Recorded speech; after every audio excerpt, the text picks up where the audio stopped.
நெடுஞ்சாலையில் சரக்கு வாகனத்தோடு Innova car நேருக்கு நேராக மோதி கோர விபத்து.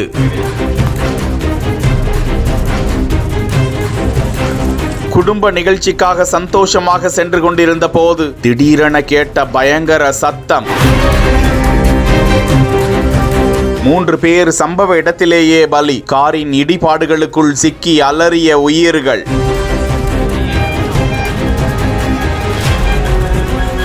திருவண்ணாமலையிலிருந்து எதிரே வந்த ஆந்திர பதிவு எண் கொண்ட சரக்கு வாகனமும் பெங்களூருவிலிருந்து திருவண்ணாமலை நோக்கி நிச்சயதார்த்த நிகழ்ச்சிக்கு சென்று கொண்டிருந்த இன்னோவா காரும் ஊத்தங்கரை அருகே சிங்காரப்பேட்டை வெள்ளக்கோட்டை என்ற பகுதியில் நேருக்கு நேராக மோதி கோர விபத்து நேரிட்டது. இவ்விபத்தில் சம்பவ இடத்திலேயே 3 பேர் பலியாகினர். 10க்கும் மேற்பட்டோர் படுகாயமடைந்து அலறி துடிக்க சம்பவ இடத்திற்கு வந்த காவல்துறையினர் பொதுமக்கள் உதவியோடு அவர்களை மீட்டு ஊத்தங்கரை அரசு மருத்துவமனைக்கு சிகிச்சைக்காக அனுப்பி வைத்து மேல் சிகிச்சைக்காக பெங்களூரு மற்றும் கிருஷ்ணகிரி மருத்துவமனைகளுக்கு அனுப்பி வைக்கப்பட்டனர்.